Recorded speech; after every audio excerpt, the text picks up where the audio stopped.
Class 10th का maths का chapter number 9 जिसका नाम है सम एप्लीकेशंस ऑफ ट्रिग्नोमेट्री, इस चैप्टर की एक्सरसाइज 9.1 के क्वेश्चन नंबर 2 को डिस्कस करते हैं। नेक्स्ट क्वेश्चन पे आते हैं। एक्सरसाइज 9.1 का क्वेश्चन नंबर 2 सॉल्व करते हैं। A tree breaks due to storm. देखो, एक ना पेड़ था, तूफान आया जिसकी वजह से ये वाला पेड़ यहां कहीं से टूट जाता है।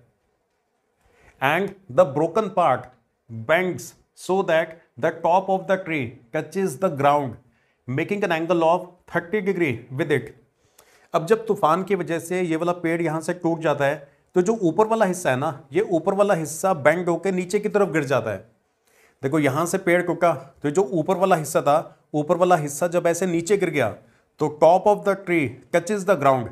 जो ट्री का टॉप है वो जिस पॉइंट पे ग्राउंड को टच कर रहा है तो वहां पे ऐसे ग्राउंड के साथ ये जो एंगल है ना, ये एंगल 30 डिग्री का बन रहा है। ये देखो, making an angle of 30 degree with it. जो ट्री का टॉप है वो जब ग्राउंड को टच करता है तो यहां पे 30 डिग्री का एंगल बन रहा है। The distance between the foot of the tree to the point where the top touches the ground is 8 metre. देखो, ये वाला जो पॉइंट है वो फुट ऑफ द ट्री को रिप्रेजेंट कर रहा है और ये वो वाला पॉइंट है जहां पे ट्री का टॉप ग्राउंड को टच कर रहा है। और इन दोनों पॉइंट्स के बीच का जो डिस्टेंस है वो हमें क्वेश्चन में दे रखा है कि 8 मीटर है। Find the height of the tree. Ultimately हमने इस ट्री की जो टोटल हाइट थी ना वो कैलकुलेट करनी है। क्वेश्चन क्लियर हो गया आपको? एक बड़ा सा पेड़ था, तूफान आया जिसकी वजह से पेड़ यहां कहीं से टूट गया। टूटने के बाद पेड़ का जो ऊपर वाला हिस्सा है ना वो ऐसे बेंड होके नीचे गिर गया और जो टॉप ऑफ द ट्री है इट टचेस द ग्राउंड। जिस पॉइंट पे ट्री का टॉप ग्राउंड को टच कर रहा है ना वहां पे ऐसे एंगल बन रहा है 30 डिग्री का। एंगल कितना बन रहा है? 30 का। और foot of the tree and the point where the top of the tree touches the ground, इन दोनों पॉइंट्स के बीच का जो डिस्टेंस है वो हमें क्वेश्चन में दे रखा है 8 मीटर है कि ये वाला जो डिस्टेंस है वो 8 मीटर है। और ट्री की हाइट क्या होगी वो हमने कैलकुलेट करनी है। इस ट्री की जो टोटल हाइट है वो हमने कैलकुलेट करनी है। क्वेश्चन क्लियर हो गया? देखो, जहां से ये टूटा है उस पॉइंट से लेकर नीचे तक की कितनी हाइट होगी हमें क्या पता, उसे x मान लेते हैं। और यहां से लेकर ऊपर तक वाला जो पोर्शन है उसकी जो हाइट है उसे y मान लेते हैं। तो ये नीचे वाली हाइट और ये ऊपर वाली हाइट, इन दोनों की वैल्यूज निकाल के अगर ऐड कर दे तो ट्री की जो टोटल हाइट है ना वो आ जाएगी। मतलब ये वाला डिस्टेंस, ये वाली हाइट और ये ऊपर वाले पोर्शन की हाइट, नीचे वाले पोर्शन की हाइट और ऊपर वाले पोर्शन की हाइट को अगर ऐड कर दे तो टोटल हाइट आ जाएगी।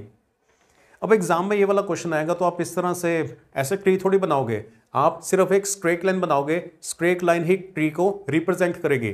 तो आप अपना डायग्राम कुछ इस तरह का बनाओगे। ये पॉइंट ए से लेकर सी तक ये वाली जो लाइन है ना ये ट्री को रिप्रेजेंट कर रही है। ये जो पॉइंट ए है वो ट्री के टॉप मोस्ट पॉइंट को रिप्रेजेंट कर रहा है और ये जो पॉइंट सी है वो ट्री के बॉटम मोस्ट पॉइंट को रिप्रेजेंट कर रहा है। बी वो वाला पॉइंट है जहां से वो टूट गया था।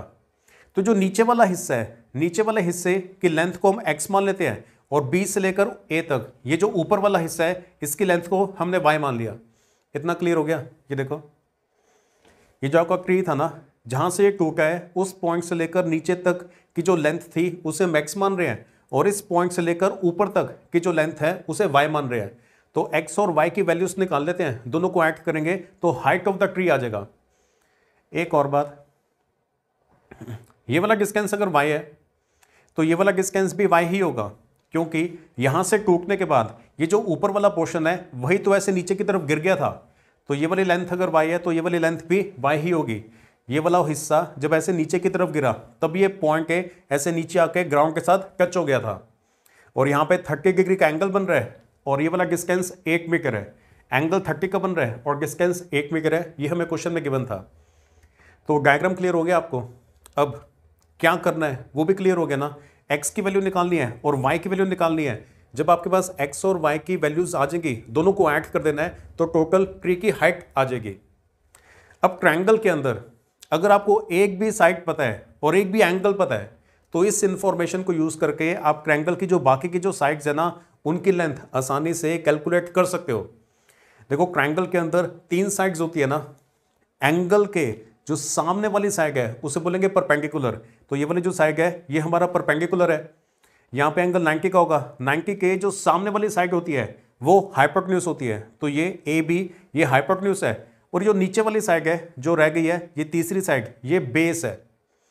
ट्रायंगल के अंदर किसे परपेंडिकुलर बोल रहे हैं, किसे हाइपोटेन्यूज बोल रहे हैं, किसे बेस बोल रहे हैं, ये आपको क्लियर है ना।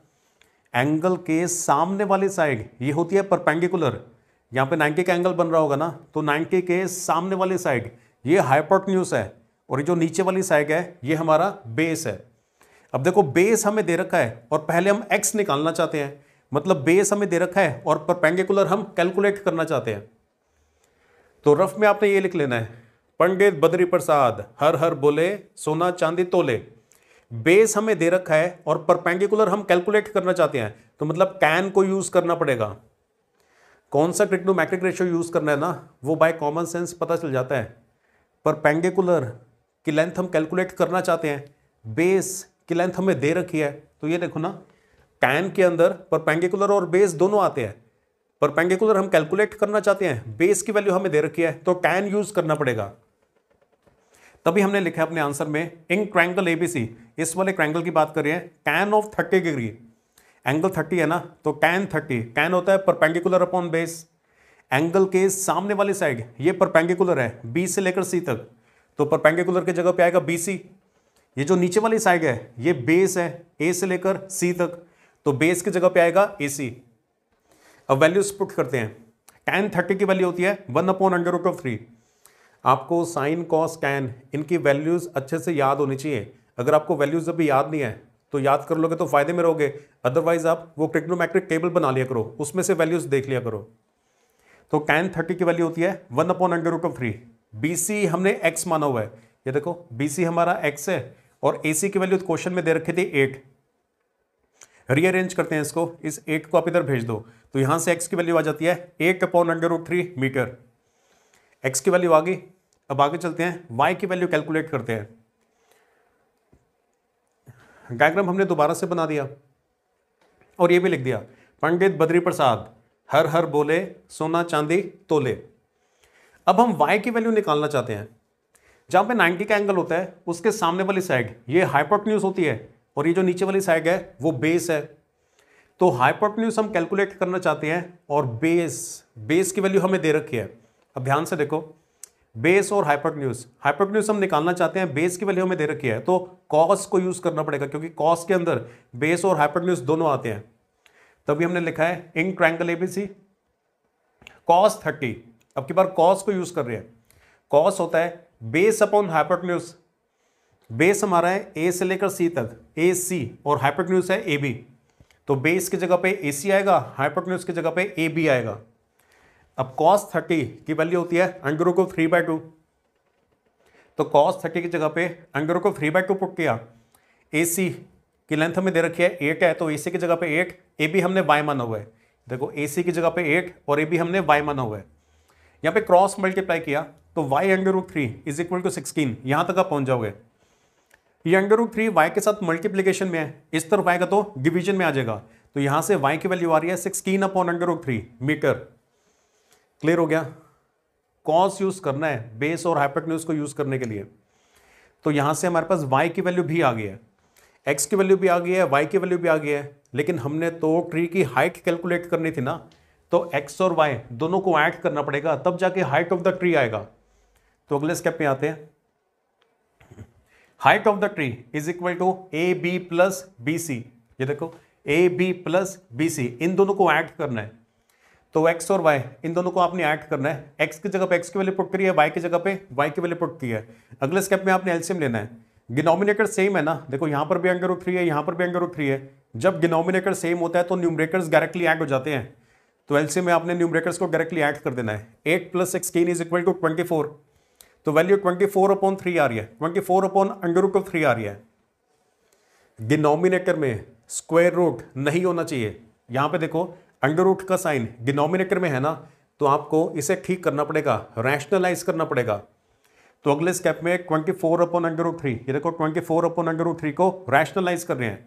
डिनोमिनेटर में √3 था ना, तो न्यूमरेटर में और डिनोमिनेटर में दोनों में आपने √3 से मल्टीप्लाई करना है। 24 multiply by under root of 3 is equal to 24√3 और under root 3 multiply by under root of 3 वो 3 के इक्वल होता है। अब 3 से ये 24 की आप कटिंग कर सकते हो तो 1 रह जाएगा, तो 1 under root 3 metre, this is the answer. Numerator में अगर स्क्वायर रूट का साइन है तो चलेगा, डिनोमिनेटर में आपने स्क्वायर रूट वाले नंबर को छोड़ के नहीं आना, रैशनलाइज करके उसे हमेशा ठीक करके आना होता है। जैसे आप अपने आंसर को यहां पे नहीं छोड़ोगे, 24 के डिनोमिनेटर में अंडर रूट 3 को नहीं छोड़ के आना, रैशनलाइज करके न्यूमरेटर में अगर आप अंडर रूट 3 लिख दो तो चलेगा। अगर आप वैल्यू पुट करना चाहते हो अंडर रूट 3 की, तो अंडर रूट 3 की वैल्यू होती है 1.732, उससे आप मल्टीप्लाई भी कर सकते हो। यहां पर भी अगर आप छोड़ के आओगे तो भी पूरे मार्क्स मिलेंगे। तो height of the tree is 8 under root 3 metre, this is the answer.